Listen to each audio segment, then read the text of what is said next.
নমস্কার বন্ধুরা, এনসিইআরটি বাংলা পাঠ বাই সুতপা চ্যানেলে আপনাদেরকে স্বাগত। আমাদের আজকের পাঠ্য বিষয় আলোবাবু। লিখেছেন বনফুল। বনফুল নামে আমরা যাকে জানি তার আসল নাম বলাই চাঁদ মুখোপাধ্যায়। ব্যক্তিগত জীবনে পেশা হিসেবে তিনি ডাক্তারিকে বেছে নিলেও নেশা ছিল কিন্তু সাহিত্য।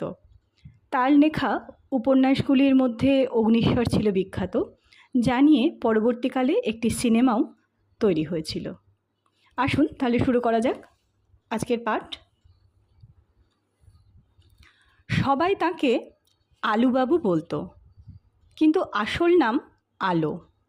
চেহারা অবশ্য নামের উপযুক্ত নয়। গায়ের রং কুচকুচে কালো, মুখটি বেগুন পোড়ার মতো। তার উপর কালো গোবদাড়ি, যুগ্ম ভুরু, মাথায় ঘাড় পর্যন্ত লম্বা বাবরি চুল, গলায় তুলসীর মালা, সেটিও কালো হয়ে গেছে। পরনের থানখানি অবশ্য ধবধবে সাদা, গায়ের চাদরখানিও সাদা। আলুথালু জামা গায়ে দিতেন না, জুতোও পরতেন না। একদিন সকালে আমার বৈঠকখানায় ঢুকে নমস্কার করে কাচুমাচু হয়ে দাঁড়িয়ে রইলেন। সেই দিনই প্রথম দেখলাম তাকে। কি চাই আপনার? অনুগ্রহ করে একটু সাহায্য করবেন আমাকে। সাহায্য প্রার্থী অনেক আসে, অধিকাংশ লোকই টাকা চায়। ভাবলাম ইনিও বোধহয় সেই দলেই। মনে মনে একটু বিরক্ত হলাম, কিন্তু মুখ ফুটে বিরক্তি প্রকাশ করতে পারলাম না। বরং বললাম, অসম্ভব না হলে নিশ্চয় করব, বলুন কি করতে হবে। তার বাঁ হাতে একটা ছোট থলি ছিল। তার ভিতর হাত ঢুকিয়ে তিনি একটি ছোট পাখির ছানা বের করলেন। একটা ছোঁড়া এই পাখির ছানাটার পায়ে দড়ি বেঁধে টেনে টেনে নিয়ে বেড়াচ্ছিল। আমি 2 আনা পয়সা দিয়ে বাচ্চাটা নিয়ে নিয়েছি তার কাছ থেকে। মনে হচ্ছে এর পায়ে লেগেছে। পায়ে দড়ি বেঁধে টেনে নিয়ে বেড়াচ্ছিল কি না একটু দেখবেন দয়া করে। শুনেছি আপনি বড় ডাক্তার। দেখলাম পাখির ছানাটিকে, পায়ে সত্যিই লেগেছিল। টিংচার আয়োডিন লাগিয়ে বেঁধে দিলাম। কি করবেন এটাকে নিয়ে? পুষবেন? না, ভালো হলে ছেড়ে দেব। জীবন্ত কোনো জিনিস পোষবার সামর্থ্য নেই আমার। ইচ্ছে করে খুব, কিন্তু পয়সা নেই, সেজন্য বিয়েও করিনি। কুণ্ঠিত দৃষ্টি তুলে একটু হেসে চাইলেন আমার দিকে। ও, এর আগে তো দেখিনি আপনাকে। কোথায় থাকেন? অবিনাশবাবুর বাড়িতে। দিন 7 হলো এসেছি। আর একবার কুণ্ঠিত দৃষ্টি তুলে চাইলেন। অবিনাশবাবু এখানকার নামজাদা উকিল একজন। অবিনাশবাবুদের সঙ্গে আত্মীয়তা আছে বুঝি? না, তেমন কিছু নয়। আমার এক দূর সম্পর্কের ভাগ্নির বন্ধুর শ্বশুর উনি। আসলে লোক খুব ভালো, তাই দয়া করে থাকতে দিয়েছেন। আলোবাবু পাখির ছানাটি নিয়ে চলে গেলেন। দিন কয়েক পরে অবিনাশবাবুর বাড়ি যেতে হয়েছিল। সেখানে আলুবাবুর সঙ্গে আবার দেখা হয়ে গেল। দেখলাম তিনি একটি দেশি কুকুরের বাচ্চার পরিচর্যায় নিযুক্ত হয়ে আছেন। আমাকে দেখে একমুখ হেসে বললেন, বিনুবাবুর কুকুর এটি। কুকুর পোষার শখ আছে, কিন্তু সেবা করতে জানেন না। 2 চোখে এতক্ষণ পিছুটি ভর্তি ছিল, তুলো ভিজিয়ে পরিষ্কার করলুম। আর কুকুরকে সারাক্ষণ বেঁধে রাখলে কি চলে? ওদের সঙ্গে খেলা করতে হয়। কুকুরটার দিকে চেয়ে তার মুখের সামনে টুসকি দিতে লাগলেন। ল্যাজ নেড়ে নেড়ে খেলা করতে লাগলো কুকুরটা। বিনু অবিনাশের ছেলে, বয়স 10 বছর।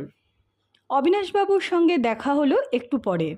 বললাম, আপনার এই আলোবাবু লোকটি তো অদ্ভুত ধরনের মনে হচ্ছে। হ্যাঁ, অদ্ভুতই। স্নেহের কাঙাল বেচারা, গরিবও খুব। আপনার সঙ্গে আলাপ হয়েছে নাকি? হ্যাঁ, এক পাখি পেশেন্ট নিয়ে গিয়েছিলেন আমার কাছে। দেখবেন তো, যদি ওর চাকরি বাকরি জুটিয়ে দিতে পারেন কোথাও।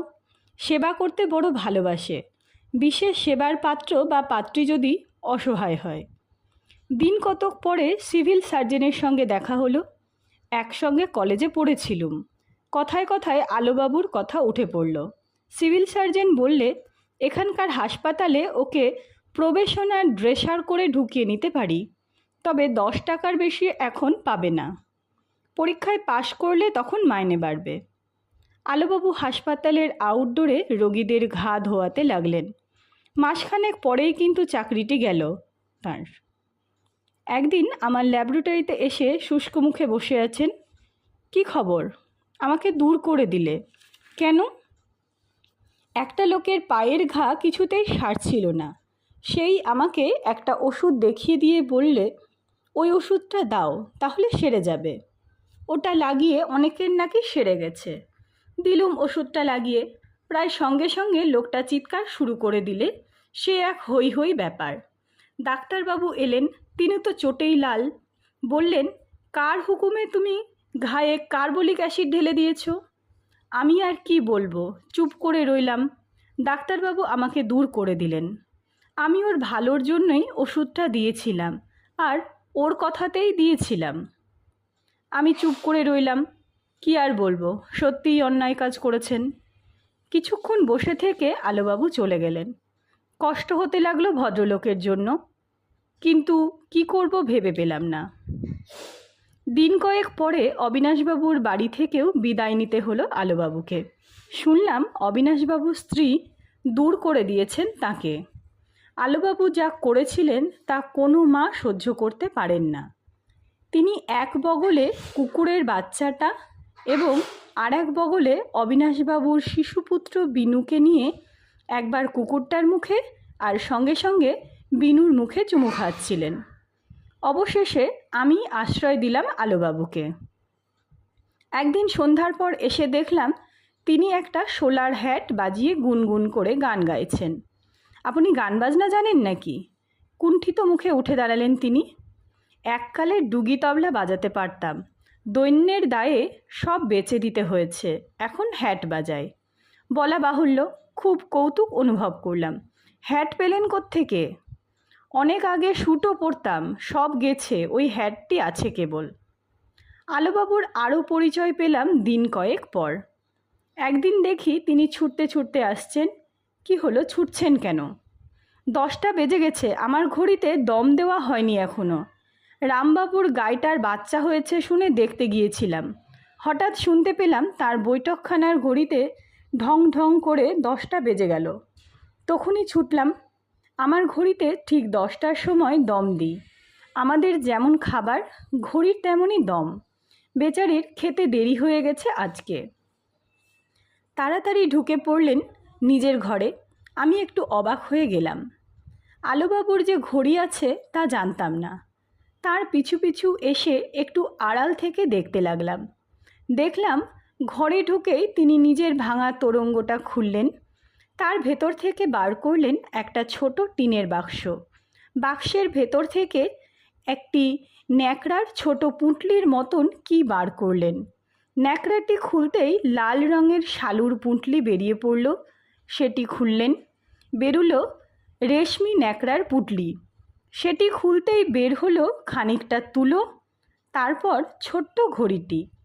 3 পুরু কাপড় ঢাকা ঘড়িটিকে আঙুলের মধ্যে রাখলেন তিনি সযত্নে। ঘড়িটি বার করে চাপটালি খেয়ে বসলেন। তারপর চোখ বুজে ধীরে ধীরে দম দিতে লাগলেন। মনে হলো যেন পুজো করছেন। অবিনাশবাবুর কথাটা মনে পড়ল। স্নেহের কাঙাল বেচারা, জীবনে কিন্তু ভালোবাসার সুযোগ পাচ্ছে না কোথাও। সব স্নেহ তাই উজাড় করে দিয়েছে বোধহয় ঘড়িটির উপর। একদিন ল্যাবরেটরি থেকে ফিরে দেখি আলোবাবু হ্যাট বাজিয়ে তারস্বরে গান গাইছেন। 2টো লাইনই বারবার গাইছেন। আমার ওরা সইল না কেউ, আমার কাছে রইল না কেউ। আমি অনেকক্ষণ দাঁড়িয়ে রইলাম অবাক হয়ে। এমন গলা ছেড়ে গান গাইতে শুনিনি কখনো তাকে। দাঁড়িয়ে থাকতে দেখে থেমে গেলেন তিনি। আজ এত জোরে গান গাইছেন যে? এমনি। তারপর আমার দিকে চেয়ে কুণ্ঠিত হাসি হেসে বললেন, আমার ঘড়িটা চুরি হয়ে গেছে, ঠিক সময় হয়তো ভালো করে দম দিতে পারবে না। টপ টপ করে তার চোখ দিয়ে জল গড়িয়ে পড়ল কয়েক ফোঁটা। আলোবাবু এখন পাগলা গারদে আছেন।